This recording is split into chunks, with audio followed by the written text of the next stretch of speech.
Assalamualaikum warahmatullahi wabarakatuh. Saya Ikmal Amir Jauzi dari kumpulan HPD 112B. Pada tarikh 25 November 2020, pihak kurikulum UiTM telah mengadakan tayangan video patriotisme yang bertajuk Jubli Emas Rukun Negara dan juga #Kita Mesti Menang. Jadi, video saya ini adalah untuk membuat refleksi tayangan video tersebut dan menerangkan tentang prinsip-prinsip rukun negara. Video tersebut telah menunjukkan bagaimana pengisytiharan rukun negara. Rukun negara telah diisytiharkan pada 31 Ogos 1970 sempena ulang tahun kemerdekaan Malaysia yang ke-13. Rukun negara diperkenalkan berikutan peristiwa 13 Mei 1969 yang melemahkan perpaduan antara kaum di Malaysia.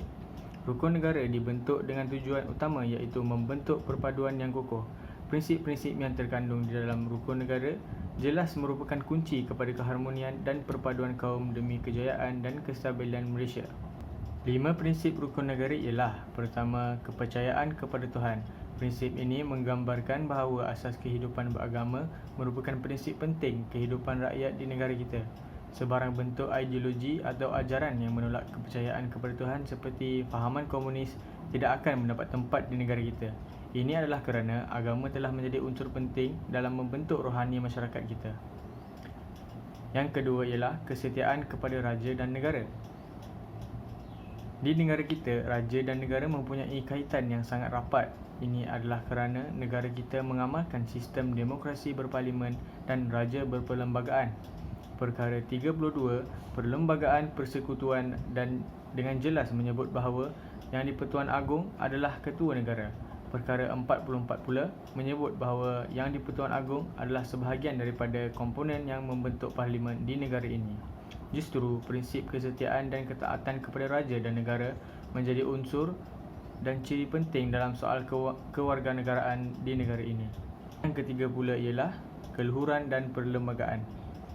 Perlembagaan Malaysia dikenali sebagai Perlembagaan Persekutuan. Prinsip keluhuran perlembagaan bermaksud ketinggian dan keagungan undang-undang atau perlembagaan itu sendiri. Keluhuran perlembagaan Malaysia tidak terletak kepada kedudukannya sebagai undang-undang tertinggi yang menjadi sumber dan punca kepada semua undang-undang seperti yang disebut dalam perkara 4/1 Perlembagaan Persekutuan. Perlembagaan menjadi asas penting untuk menjamin keadilan, kerjasama, kesepakatan dan kepentingan bersama antara kerajaan persekutuan dan kerajaan negeri. Yang keempat pula ialah kedaulatan undang-undang. Setiap negara mempunyai undang-undang untuk mengawal dan mewujudkan satu masyarakat yang aman, tenteram, stabil dan makmur. Justru, kedaulatan undang-undang menjadi elemen penting bagi memastikan undang-undang berjalan dengan lancar. Kedaulatan undang-undang bermaksud setiap rakyat adalah sama tarafnya di sisi undang-undang negara tanpa sebarang diskriminasi kaum, gender maupun kedudukan.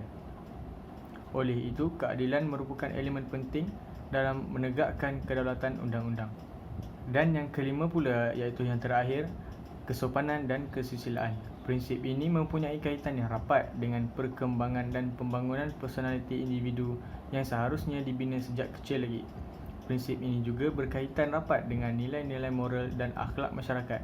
Prinsip ini mesti menjadi perpaduan seluruh masyarakat supaya perilaku masyarakat sentiasa terpelihara dan berkembang sesuai dengan kemajuan dan pembangunan tamadun negara yang berasaskan kepribadian bangsa dan nilai-nilai murni.